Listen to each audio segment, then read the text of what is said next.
Thank you all so much for being here. The Congresswoman has just arrived, so we're going to be starting in about 5 minutes. We appreciate your patience.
Okay, I think we're ready to get started.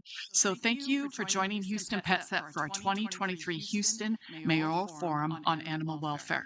We know that Houston's animal welfare crisis is solvable, but it will take all of us here in this room and all of you joining via live stream to hold Houston's next mayor accountable.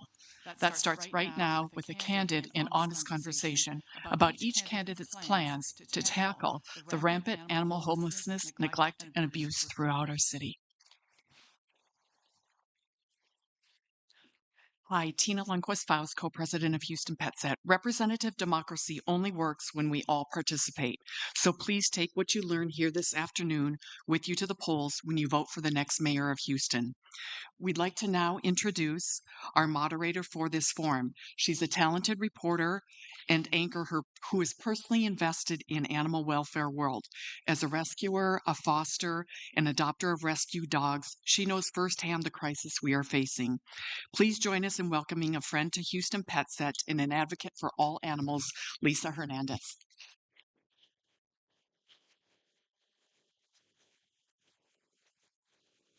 Hi, everybody. It's an honor to be here. I'm the crazy dog lady from my block, so happy to support animal advocacy here in Houston.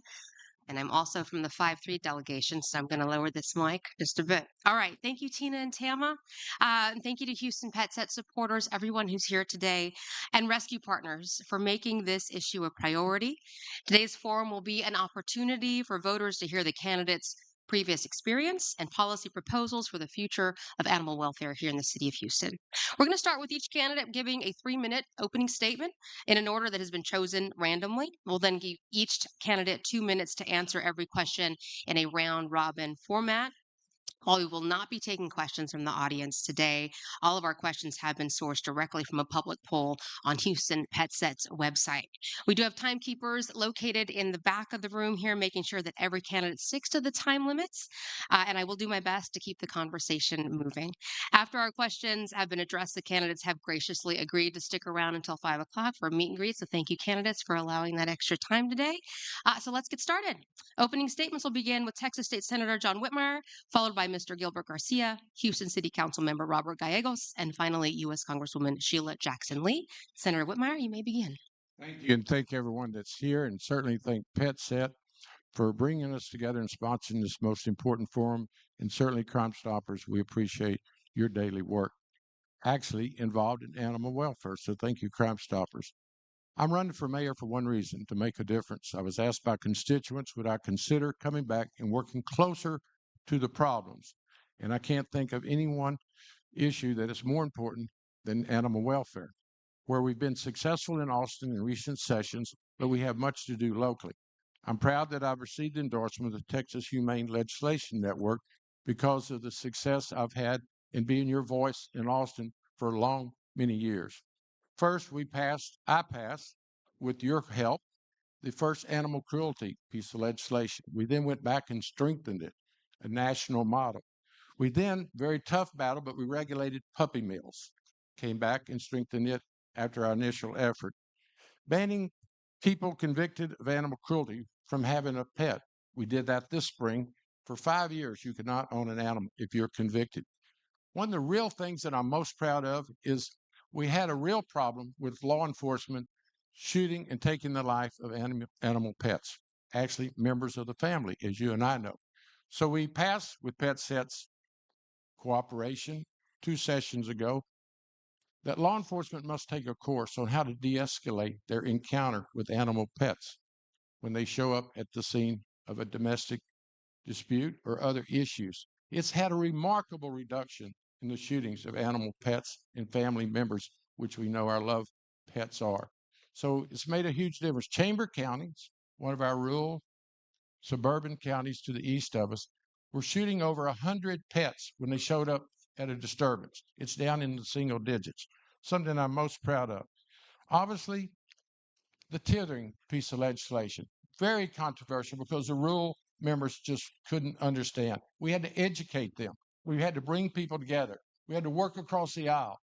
I could go on and on about how successful we, those of you in this room, working together have made such a difference. We have much to do. We've got to get BARC transformed. We've got to get BARC where they know what their priorities are. We've got to emphasize spaying and neutering.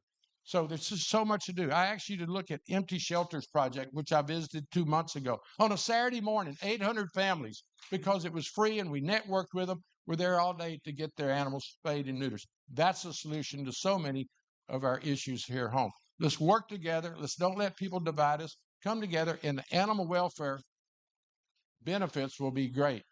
How you treat an animal indicates how you'll treat a human being. So it's actually a public safety issue as well. Thank you for holding this. I can think of no important issue that we ought to be talking about this afternoon. Thank you. Thank you, PetSet. Senator. Mr. Garcia. Thank you, everyone. My name is Gilbert Garcia, and I am a native Texan. I'm from Corpus Christi. I'm a product of public schools, and my first big break is I went to Yale University, and that really changed my life. My second big break is I had a summer internship on Wall Street, which led to a career on Wall Street, and then I returned to Houston, returned to Texas and got to Houston as fast as I could in 1990. I've been here ever since. I'm married. I have 4 children. I love this city, and I love pets. And so I'm happy to be in this group. We have 3 dogs. I think my wife and my daughter and my 3 dogs, Zoe, Max, and Lolly, are all watching me right now. We also have a whole bunch of fish.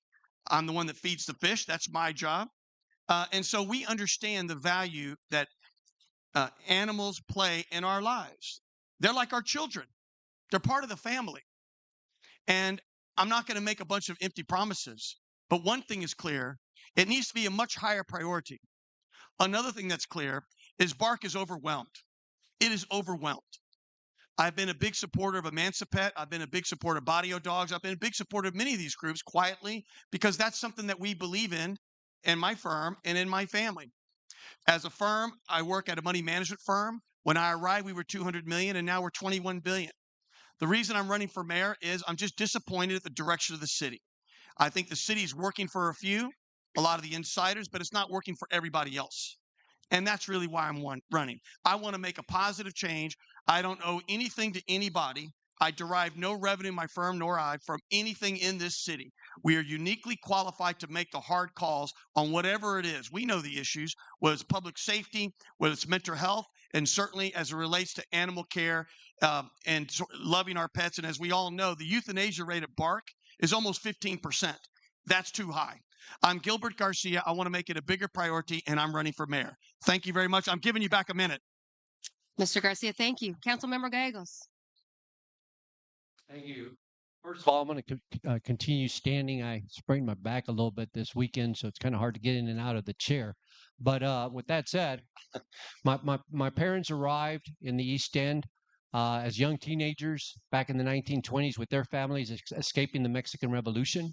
They met, they got married, they raised 7 children in the East End. I'm the youngest of the 7, so I was born and raised in the East End. I still live in the East End, so I know about stray dogs. I know that was one of the reasons I ran for city council back in 2013, to address that issue. My first week on council in 2014, a resident of mine who is intellectually challenged, and I have a brother that's intellectually challenged, so that hit home. She was mauled to death by 3 pet bulls that were roaming the streets over there by the Hobby Airport area. So even though that was one of the things I wanted to address, that went to the top of my list that I wanted to address. I went with myself, of course, and my staff. We went to Austin. We toured Emancipet. Emancipet told me, council member, we've been trying to get to Houston for years, but we get no support. So we changed that. We were able to bring Emancipet. They opened their first clinic in 2015. They now have 3 clinics. The most recent clinic was put in a PetSet's store over there on the northwest part of town. So they're providing those services. When you have families that have to pay their light bill, have to put food on their table, have to put clothes on their kids, getting their dogs and cats spayed and neutered, unfortunately, is the last thing on the list to get done. BARC, this past July, we approved a little over $15 million for their budget. Yet Fort Worth has over $27 million in their budget. I'm doing what I can as a district council member. We have a strong mayor form of government. If I'm elected as mayor, trust me, this will be on the top of my list because I am tired that there are certain communities, if they want to exercise, they have to carry a big stick to walk around the block. But yet you go to other communities and they don't have to worry about carrying that big stick to walk around the block. I want to change that as your next mayor. But I need to be the mayor because we have a strong mayor form of government, and that will be on the top of my list. Councilman Gallegos, thank you so much. Congresswoman Sheila Jackson-Lee. I love this city. And as a mother and a grandmother, So why? I believe that the city wants someone that cares and that they can trust. At the same time, they want someone who has a multiple level of experience. That means you will get someone who knows intrinsically how the federal government can work to help this city, the state government can work to help this city, and local government. As a former city council member, with Mayor Whitmire, and Bob O'Neill. Thank you, PetSet's, for bringing us together. The way you lead a city is to be strong and to make issues very important. I've had a 100% rating from the Humane Society in the United States Congress. I have been known to be the champion of animal welfare in the United States Congress. Now, I don't think you're going to say Cecil the lion walking along your street. But many people remember when that lion was killed, I immediately introduced legislation that we were able to move forward about the endangered species. I've introduced legislation regarding protecting puppies, allowing senior citizens to keep their dogs in their homes. But what do we need here in Houston? We need someone who is carrying a smiling bully pulpit, and that is to recognize that animals deserve dignity as well, and to be able to ensure that you have in your cabinet, forgive me for using that terminology, someone who focuses on the animal population in the city of Houston. Why? Because this needs to be done by public-private partnerships. We know that neuter and spaying is something we need to work on more extensively. We realize that city council needs to work so that we can increase the penalties for those who treat animals inhumane, who are neglecting of animals, but at the same time, we need to work with low-income families who do not have the resources to be able to do what is necessary. So you have a task force in your office that focuses on public-private partnerships. BARC. You bring down these numbers of the euthanasia of animals, and guess what? You have a citywide day, more than one time, to bring people together with loving animals that will keep them and protect them. Then you have a monitoring system in neighborhoods. In those neighborhoods that have a more extensive confrontation with animals that are loose, you give them extra resources.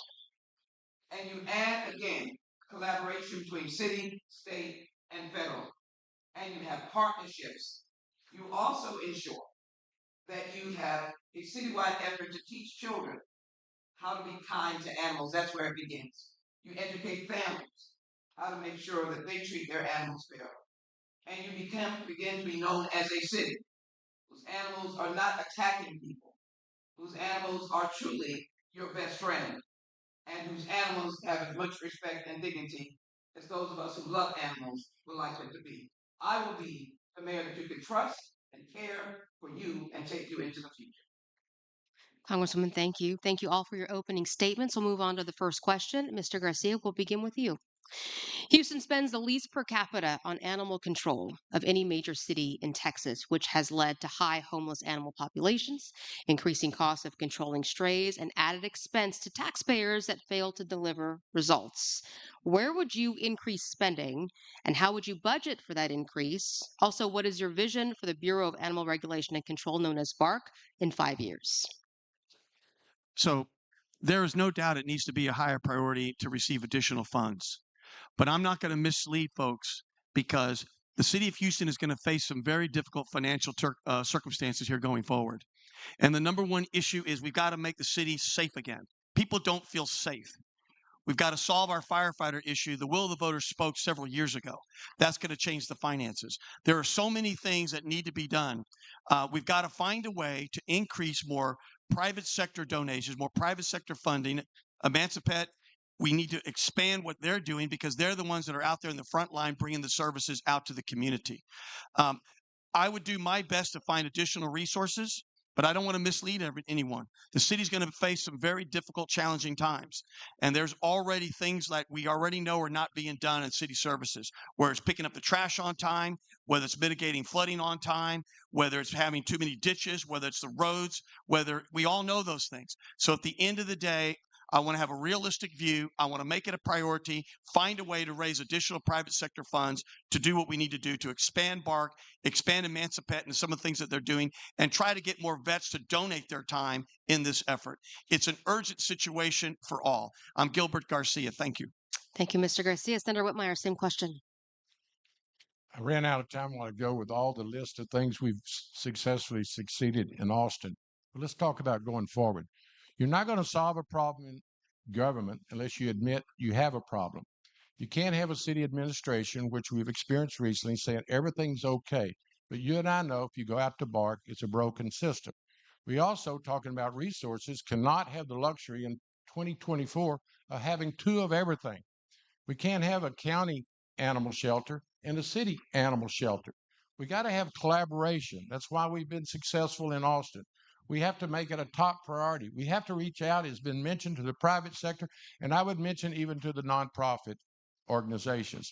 There's just so many untapped resources, and it's because we haven't made it a priority.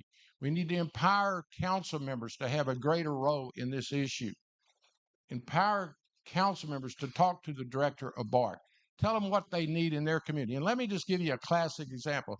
That empty shelter project that I talked about. So I went to the A-Leaf Multi-Service Center 2 months ago on a Saturday morning, 800 families in every direction waiting to have free neutering. And I asked the sponsors, what's your biggest challenge? Location. They were in the A-Leaf School District facility. I said, what about the multi-service centers for the city of Houston? They won't let us because they have a rule, no animals in the multi-service center. Now, that's a lack of common sense, the lack of leadership that we will correct if I'm fortunate to become mayor. We will have a spade and neuter day in every multi-service center, and you will be surprised at the lineup of people that want to do the right thing. They simply can't afford it, and up to now, they haven't been able to find a location for that program. Together, we can fix that. We've got the model of being successful in Austin. By bringing everyone together, we can do it. We can work with Harris County. We can work with the outlying counties and cities and make a huge difference. But first, you've got to admit it's got to get done. And that's what I bring to this race. Get it done. No nonsense. Have a record of accomplishments, call it like it is, and be very transparent with our problem. Thank you, y'all Senator. for bringing us together. Congressman Jackson Lee, same question.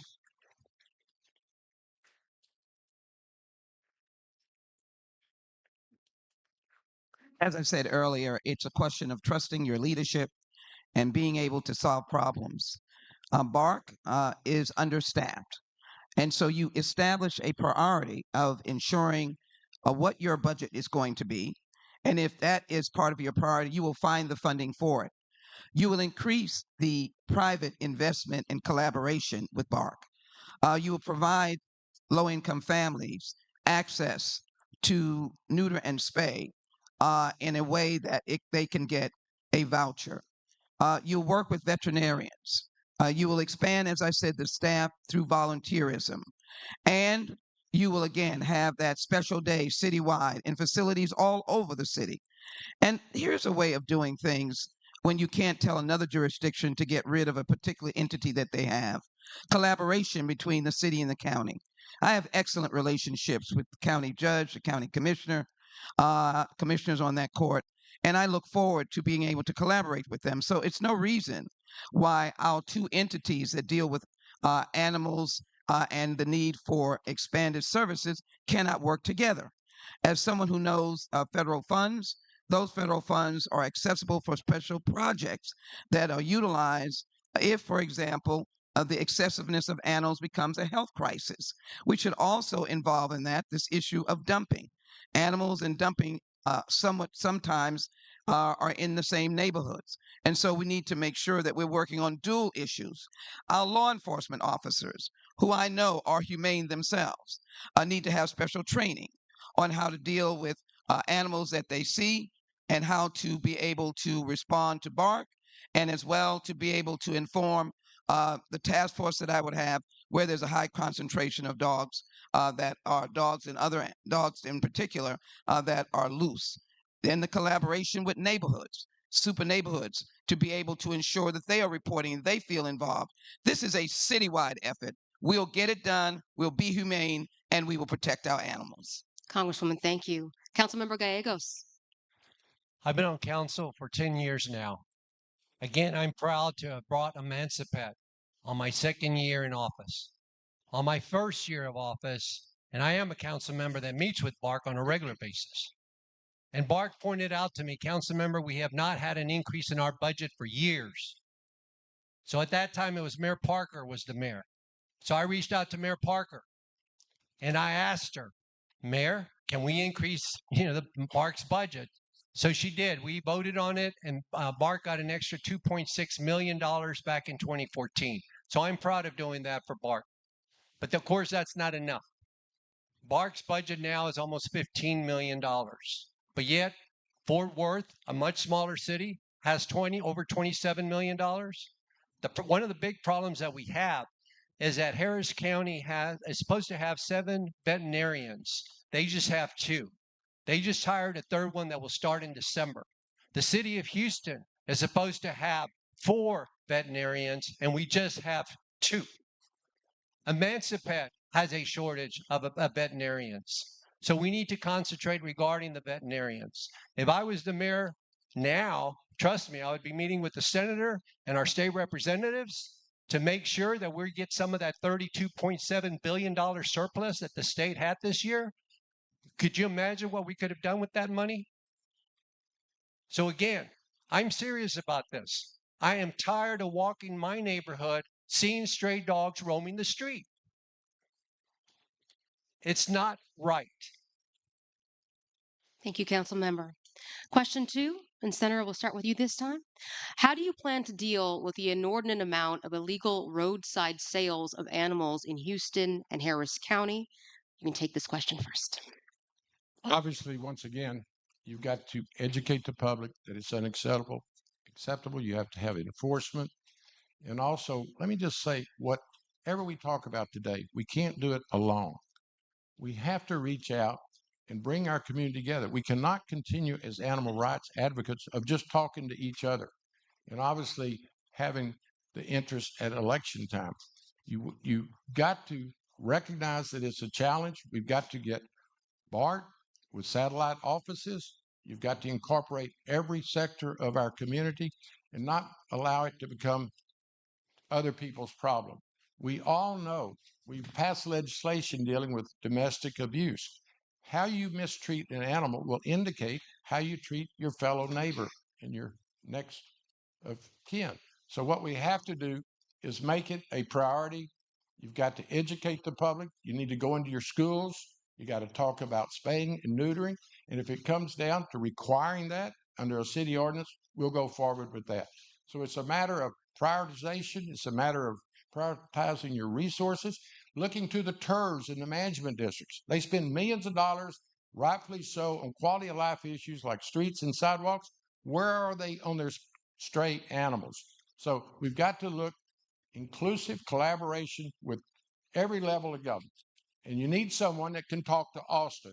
I'm uniquely qualified to talk to Austin and have them to continue to focus on animal rights. But isn't it a shame that in the state of Texas, they can do more progressive legislation for animal rights than we here in Houston, Texas? So there's a lot of work to be done. We've got to leave here fired up and not just be satisfied with some improvement. We've got to get BARC located across this city where people are out on a Sunday afternoon drive, a family or individuals, and they want to just drop in and adopt someone and start that application. They won't go to the BARC site if it's a time issue. So there's a lot of opportunities. Thank you. Senator, thank you. Congresswoman Jackson Lee. We just need to get serious.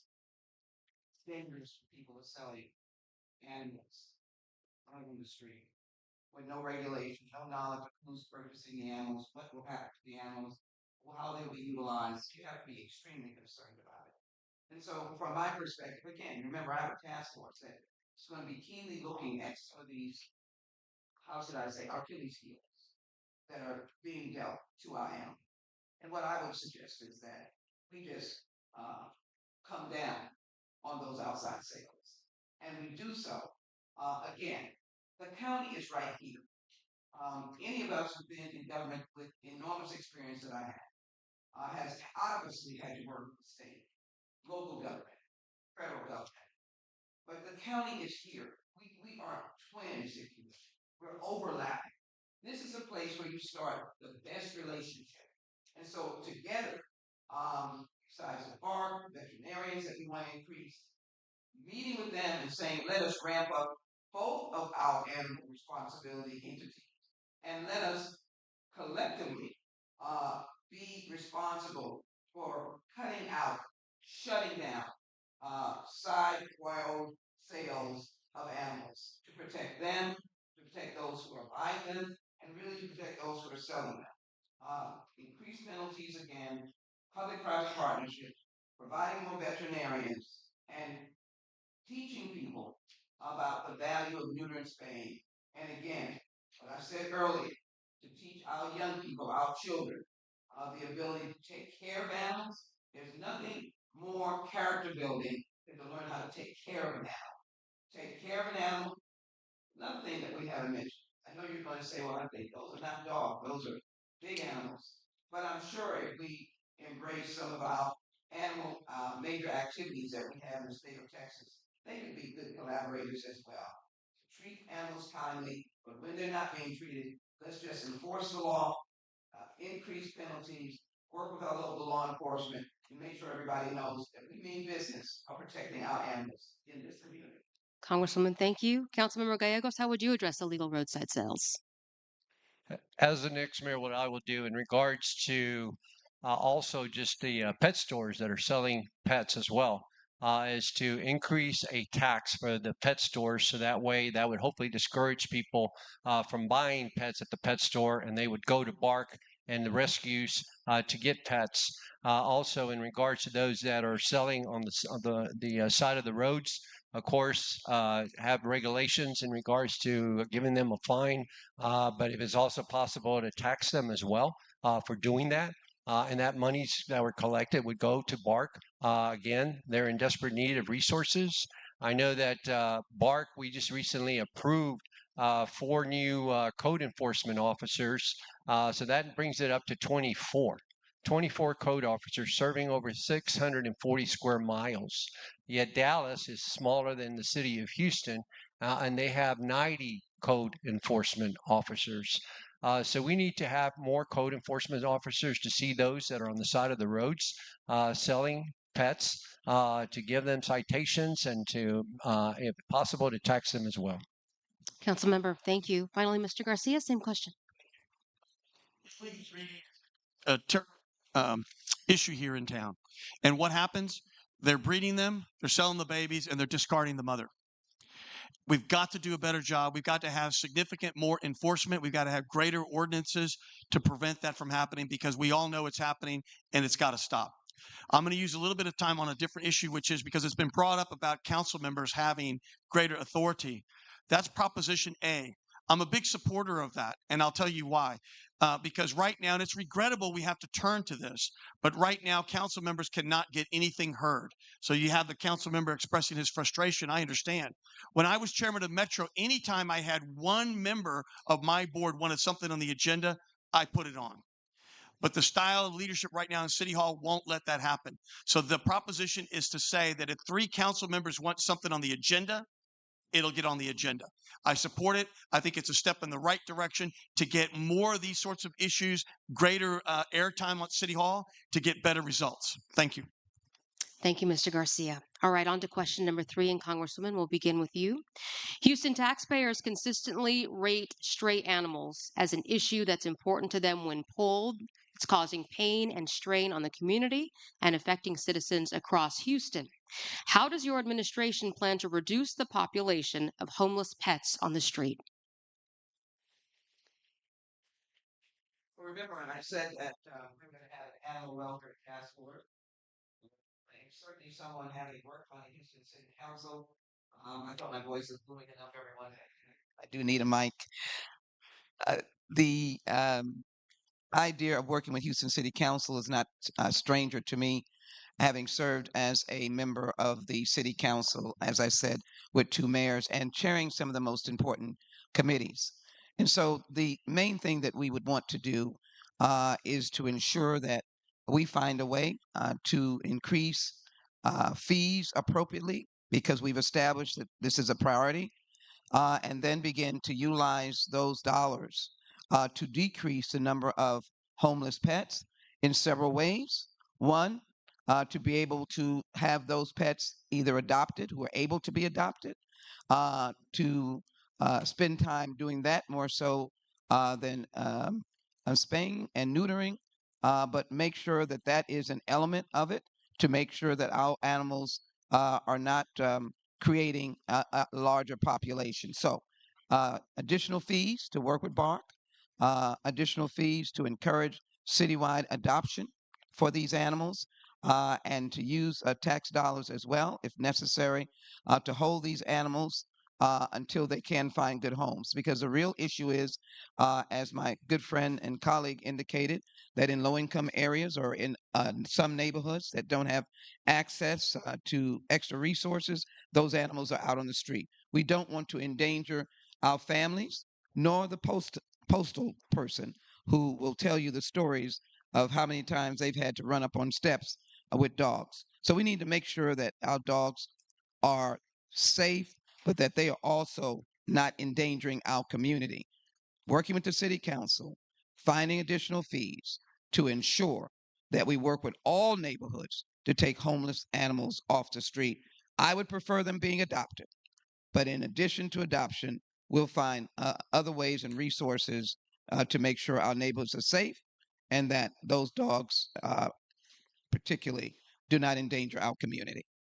Thank you, Congresswoman. Councilmember Gallegos, your answer. Again, the past 10 years on city council, and what we are needing to do first is that there's a lack of funding. So we need to find more funding.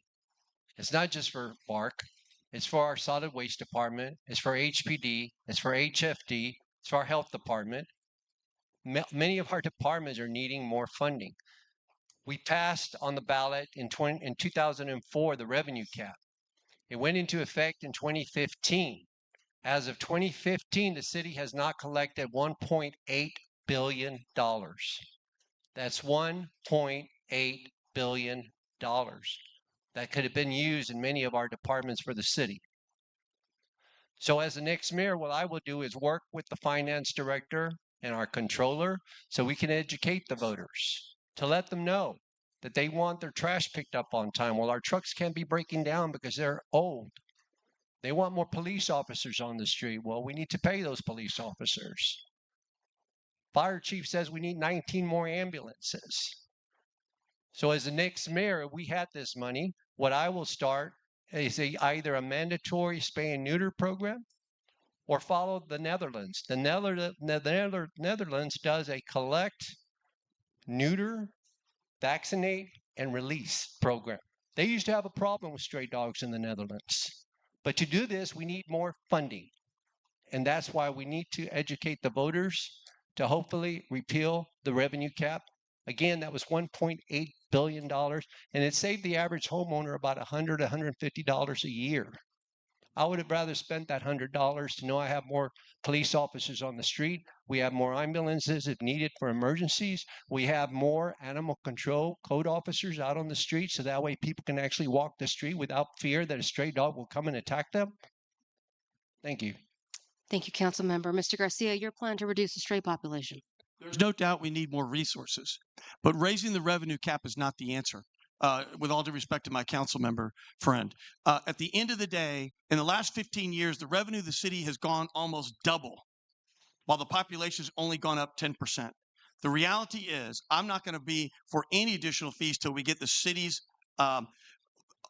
hall in order. What do I mean by that? First of all, I read the paper just like everybody else. We saw the housing director say that there's a culture of corruption. We saw the housing department raided by the district attorney. We saw the recent $60 million money for affordable housing. We now said we can't spend it on time from HUD. You saw the health department. That was raided by the FBI.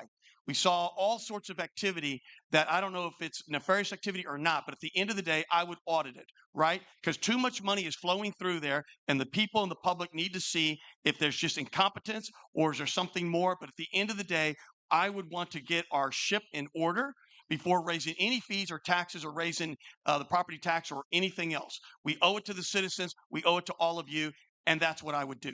Thank you. Mr. Garcia, thank you. Senator Whitmire. I've already said and made the point that how you treat animals is an indication of how you're going to treat your fellow human being. Animal welfare is not just a humane issue, though. It's a public safety issue. It involves law enforcement on a regular basis.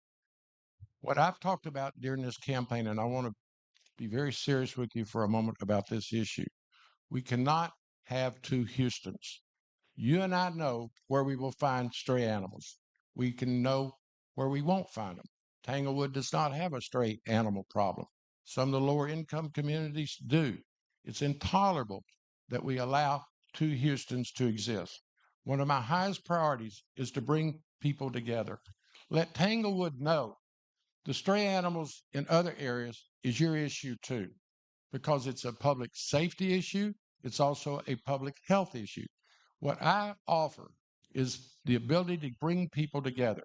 It's either God-given or probably after spending many years in the legislature where I realized I have to reach across the aisle. I have to work with the county. I have to work with the state. I have to work with everyone present today and that can hear my voice. We're all in this together. This is not rocket science stuff. It's making it a priority and putting a face on it that will attract support across this community. We could be a model for the nation because of our diversity and our resources. Why in the world would we involve the medical center and the med schools in something like this? Why? What about the Houston Livestock Show and Rodeo? Can you imagine a mayor that knows how to get them to the table and say, okay, our community's been very good to y'all. Look at your board. They're very successful, wealthy people. It's time for this association to pay back to the society. You are a nonprofit and you're bringing in hundreds of millions of dollars. Thank you for the scholarships, but I got a new project for you. We're going to speak out on animal welfare. You're out there, people question some of your own practices. We will deal with that, but also we're going to deal with the homeless issue of our four-legged family friends.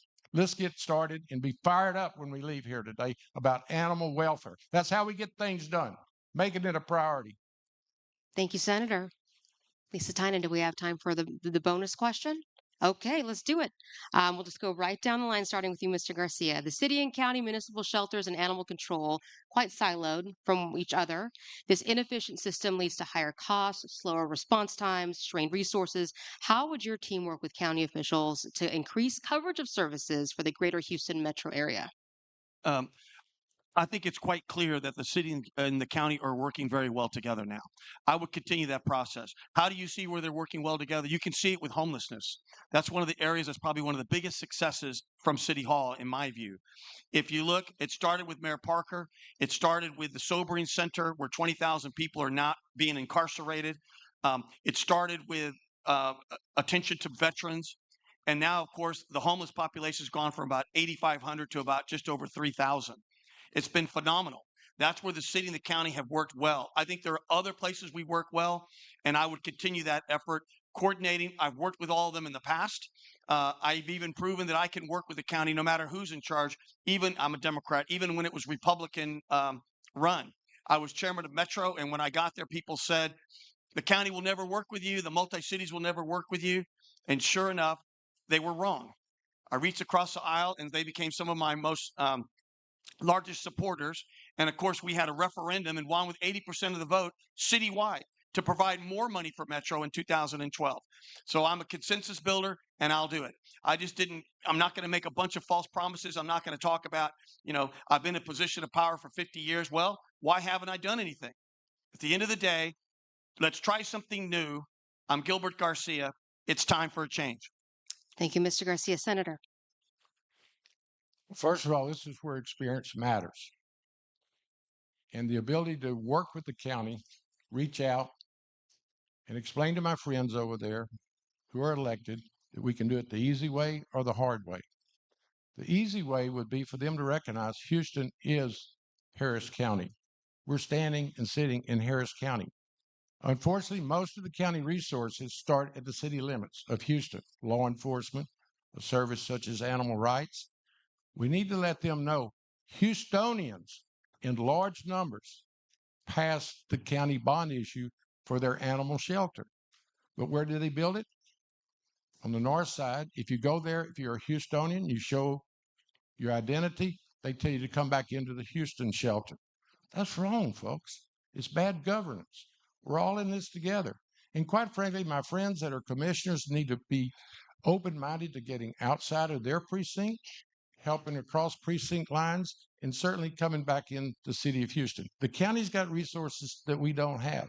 If the county and the city would partner to go to Austin for that surplus that went largely to the rural area, what we need is an urban initiative coming out of Austin. What I'll do is team up with Dallas, Austin, San Antonio for an urban initiative.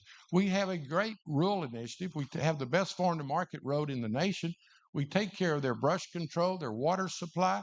It's time for us to go to Austin with our county, with the city governments, and go to Austin and say, listen, it's time for all of our major cities to get its share of resources. We furnish Austin. Houston does 1/4 of its revenue. Certainly we have to get back, but to do that, you have to work with the leadership in Austin. I'm uniquely qualified to carry our messages to Austin and get the results that we need. But the county would be our first step. As Gilbert has said, the homeless situation has been a good model. The city and county work together. There's other problems that I want to talk about that we could partner with everyone here today and get things done. It's a matter of prioritizing and saying we're going to do it the easy way, the hard way, but we're going to get it done. Senator, thank you. Congresswoman.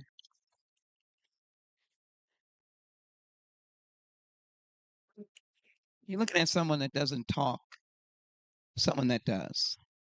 Every single local jurisdiction has been impacted by the work that I have done.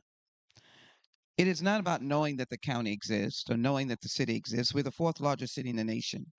We loom larger than any other city in this state. The county is in the top 5. It's relationships. I have relationships with every single commissioner and have had it for any number of years. Why? Because we've worked extensively together in hurricanes, the pandemic. We worked extensively together with federal funds dealing with the crisis in homelessness. And likewise, I've worked with all the mayors since I've served in the United States Congress. Relationships are people saying, this individual has worked with us before when we needed her or needed the federal government. She'll be able to work with us as mayor, a mayor that can be trusted and cares. And so it will be my pleasure and my success working with city council and the county commissioners to, first of all, collaborate on any number of things. We've already talked about dealing with our 4-legged friends. I said I was establishing an animal task force, welfare task force. There are ways of making the two centers dealing with our animals in the county and the city work together simultaneously to look and analyze their services and maybe restructure. So your services for a certain aspect are in the city and the services that are different are in the county, and you come together. But as it relates to county services and amplifying our resources, we can do that in homelessness, but we can do that in building housing. We can do that in expanded access to health care and protecting families who are limited in their access. Many people are not aware of the numbers of families that are being dropped from Medicaid, not of their own fault, because of bad technology and procedures in the state of Texas. So it is the will, it is the knowledge, it is the experience, and it is someone you can trust and someone who everyone knows cares for each and every one of you. I'm Sheila Jackson Lee. I want you to go with me into the future, for that is what Houston is. Thank you, Congresswoman. Council member. The senator is right. Experience does matter. And I've been on council for the last 10 years, working on these issues every single day. And I have a record to prove it. Bringing Emancipate from Austin when the city of Houston was not paying attention to Emancipate. Increasing BARC's budget back in 2014 by $2.6 million when the city had not increased BARC's budget for years. The problem is we don't have enough veterinarians in regards to the spay and neutering. Again, the state had $32.7 billion surplus. Could you imagine if they would have worked with Texas A&M and Texas Tech, the two colleges that have veterinarian, programs? to offer some kind of paying back their student loans if they come and work at the city of Houston or work at Austin? I mean, excuse me, work in Houston or work at Harris County or at Emancipate? That was $32.7 billion that we could have gotten some monies to help in this situation. I have a record working with the county. I've worked with County Commissioner Adrian Garcia, who represents District I, and we've done infrastructure improvements in my district where the county pays some and the city pays some. But as a district council member, I'm limited to what I can do. We have a strong mayor form of government. As the next mayor, I know what the issues are. I live in an area of town that we deal with this every single day.